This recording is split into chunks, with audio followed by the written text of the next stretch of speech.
from the CBS Bay Area studios, this is KPIX 5 News. Morning, I'm Phil Mathieu. And I'm Melissa Caen. And I'm Julie Watts. What to expect as we make our way through the rest of this weekend and into your work week? Well, sunny but cool for your Sunday. A wet Monday, but mostly just for the North Bay. Most of us will stay dry with some increasing clouds tomorrow. And then we stay dry through Thanksgiving and really through next week. Cal Fire crews in Sonoma County are racing to get the scorched hillsides ready for the rainy weather. They installed culverts yesterday to help drain water and prevent flooding. Officials say flood risks will remain significantly higher in the burned areas until that ground cover sprouts again, and that could take up to 5 years. And now to the crisis in Puerto Rico. A donation drive in San Jose this weekend will help victims of Hurricane Maria. Now, volunteers are collecting items at about a dozen fire stations. Some of the most important items needed include baby food, diapers, batteries, flashlights, and water filters. Our community leaders, including the fire chief and police chief, are supporting the event. Anything that we can do in San Jose and anything we can do throughout the United States and the world would be a benefit to the people of Puerto Rico. Now, the donation drive is happening today from 9 a.m. to 4 p.m. In national news, Roy Moore, the Senate candidate accused of sexual misconduct in Alabama, is facing added pressure to drop out of his race. This is not Christianity. That's right. Rather, it is an extreme Republican religionism. Several Alabama church leaders urged people who are supporting Moore to reconsider their vote before the special election on December 12th. And Republicans outside of Alabama are also concerned. Senator Jeff Flake of Arizona was heard on an open mic saying he's worried what will happen if Moore wins. Come the party of Roy Moore and Donald Trump. We are toast. The latest polls show Moore trailing Democrat Doug Jones by between 5 and 8 percentage points. Now, President Trump has not spoken publicly about the allegations against Moore. However, he has commented about a Democratic senator, Al Franken. He tweeted about allegations against the lawmaker from Minnesota, and later Franken's accuser, Leanne Tweeden, read aloud from a handwritten note in which Franken apologized. Now, Mr. Trump's outrage in this case is bringing fresh attention to the allegations about his own behavior. Last year, more than a dozen women came forward to accuse him of misconduct.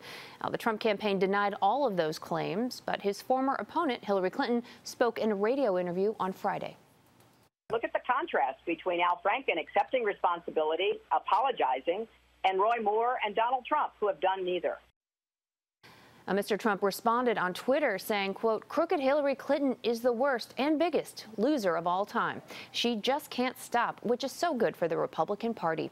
Hillary, get on with your life and give it another try in 3 years." New develops this morning on the missing military submarine in Argentina that has been missing in the Atlantic Ocean for days. The ARA San Juan and its 44 crew members disappeared on Wednesday. Now, Argentina's military is saying the crew has tried contacting naval bases 7 times this weekend. However, no direct communication was made. Still, officials say it's a hopeful sign. And the U.S. military is lending a hand as well, sending 3 aircraft from Travis Air Force Base in Solano County. They're on their way to help the Navy in Argentina search for the missing submarine. Now, several lawsuits have been filed this week in connection to the deadly shooting in Las Vegas last month. Now, these new lawsuits were filed on behalf of 14 concert goers, including some who were hit by the gunfire. Now, they're suing the Mandalay Bay Hotel, where that gunman, Stephen Paddock, fired from his suite. Concert organizers and the makers of a bump stock gun accessory have also been named in these suits. Now, that shooting left 58 people dead and hundreds wounded. A Central Valley Sheriff's deputy is under investigation this morning. This comes after a video surfaced online that showed him repeatedly hitting a suspect. The incident happened last week in Modesto. In the video, you can see several officers and deputies standing over the suspect, who's pinned to the floor. Then 25-year-old Deputy Taylor Knight begins punching him at least 8 times during the struggle. Knight has been put on paid administrative leave while the Stanislaus County Sheriff's Department is investigating. President Trump is now backing off of his decision on big game hunting, at least for now. Now, this week, U.S. Fish and Wildlife said it would allow hunters to import African elephant trophies from Zimbabwe and Zambia into the U.S. Now, that's a reversal of an Obama-era policy banning those trophies. Then the Trump administration faced immediate backlash. The president then tweeted, "Put big game trophy decision on hold until such time as I review all conservation facts. Under study for years. We'll update soon with Secretary Zinke. Thank you." Speaking of updates, members of the Senate Judiciary Committee are requesting more information from the president's son-in-law and advisor, Jared Kushner. They gave him until November 27th to turn over more documents for its investigation of Russian interference into the 2016 presidential election. They want information related to his security clearance and questions over whether the Trump campaign colluded with Russians. Now, Chairman Chuck Grassley and Ranking Member Dianne Feinstein sent a letter to Kushner's attorney making the request. After Russian actors used social media to influence the 2016 presidential election, tech firms are making some changes. Google and Facebook just joined an initiative aimed at identifying what they're calling trustworthy news sources. Microsoft and Twitter have also agreed to participate in the Trust Project. And leaders of the state Democratic Party are meeting this weekend in San Francisco, and they're making it a point to denounce sexual harassment as allegations keep emerging at the state capitol. But some say the party's actions don't exactly match the rhetoric. We believe in due process in this country, but this isn't due process. This is a backroom protection program for elected officials who have no self-control. Strong words from candidates for office, candidates like Delane Easton and Antonio Villaraigosa. I think people have to be held accountable. And Jeff Bleach. You just can't have him be in a leadership role when that cloud is hanging over. But not everyone was so clear.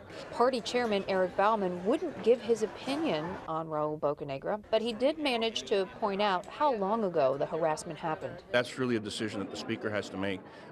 My comment about what I believe Mr. Bocanegra needs to do is look into his own heart, figure out whether he believes he can be effective or not, and make a decision, perhaps talking with the speaker. Now remember, that incident occurred 8 years before he was in the legislature. Or 8 years ago. 8 years ago, which was 3 years before he was in the legislature. If Mr. Bocanegra came to you and asked for advice, what would you tell him? Think very deeply. Think about how he can serve his constituents best. Senate President Pro Tem Kevin De Leon deferred to the Speaker of the Assembly. That part is, I have no jurisdiction over it all whatsoever because he's on the Assembly side, not on the Senate side. But De Leon did take action against a senator, Tony Mendoza, who 3 former aides have accused of inappropriate sexual behavior. I made a decision to remove him from his chairmanship, as well as other boards and commissions that he currently serves on. At least for now. It's going to be an independent investigation that will be conducted with regards to the allegations that have been made towards his person. So we're going to let that process work itself out. Melissa, I want to ask you, what was the reaction of the Women's Caucus, the Democratic Women's Caucus, to what we just heard there? Well, there is actually a petition asking for Mendoza and Bocanegra to resign from office altogether. They're not thrilled. Christine Pelosi, who's the chairwoman of the Democratic Women's Caucus, has been clear that Bocanegra should at the very least not be in a position of party leadership anymore now that we know that there was an investigation and a finding that he engaged in this kind of harassment. So, you know, today there's actually going to be a big vote on a proposal, a resolution about this issue. And so there may be amendments or other fights about whether or not to add a provision that these guys have to be kicked out. Meanwhile, I understand that there's a growing concern about a loophole in California's strict vaccination laws? That is true. New data shows that a lot more public school kids have been getting medical exemptions since this new law took effect. And some state lawmakers believe that doctors are manipulating the law. They're writing unnecessary or improper medical exemptions to allow children to avoid getting their shots. They're advertising that if you're interested in medical exemption, come talk to them. Now, State Senator Richard Pan, who sponsored the original legislation, says some of those websites have been taken down, but the California Medical Board says it has opened investigations into close to 50 doctors who may have written invalid medical exemptions. And the Northern California firefighters who battled the wine country wildfires will undergo tests to determine if they were exposed to high levels of toxins. The The San Francisco Firefighters Cancer Prevention Foundation is committing $100,000 to the research project led by UC Berkeley. 175 firefighters will take part in the study. Researchers will look for evidence of heavy metals, chemicals, and other pollutants from blood and urine samples. Firefighters who battle wildfires usually wear less cumbersome gear, so they have less personal protective equipment like face masks to keep out toxic fumes. That's why we're worried, because here you have a fire where almost 8,000 structures burned to the ground. All of the elements of those structures became airborne. These guys are up there for 10 days breathing that air in. Firefighters Foundation expect to get results back in April or May.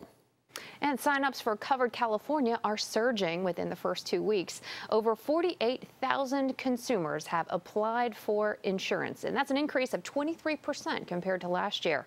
And don't forget, you have until January 31st to sign up for that health care coverage, and there are still tax credits and subsidies available to help most Covered California enrollees afford their premiums and out-of-pocket costs. The biggest college football game of the year in the Bay Area took place last night as Cal and Stanford battled in the 120th big game. The Cardinal looking to take home the axe for the 8th straight year. Or could Cal take the axe back to Berkeley for the first time since 2009? Third quarter, Stanford leading 10-6. Heisman contender Bryce Love gets to the outside, and he goes 57 yards for the touchdown. It gives the Cardinal a 17-6 lead. Love finished the game with 101 yards on the ground. Now it's 17-14 in the fourth quarter. Cal driving, Ross Bowers looking deep for Jeremiah Hawkins, but the pass is picked off by Ben Edwards. The Cardinal would then run out the clock and win 17-14 to take home the axe for the 8th straight year. Steve Kerr, he couldn't watch when the Warriors trailed by 24 in Philadelphia, but Golden State woke up in the third. Steph Curry's three cuts the deficit to 7. He finished with 35 in the game. Final seconds of the quarter, the Warriors now up 8. Draymond Green caps off the third with that dunk. Golden State outscored the 76ers 47-15 and in the third and won 124-116. The Sharks hosting the Bruins. First period, Boston's Jake DeBrus wins the race to the puck and scores past Aaron Dell. The Bruins go on to win 3-1. And the Raiders play the Patriots today. That game is in Mexico City. You can watch that game right here on KPIX 5 just after 1 o'clock. Andrea Nakano for KPIX 5 Sports.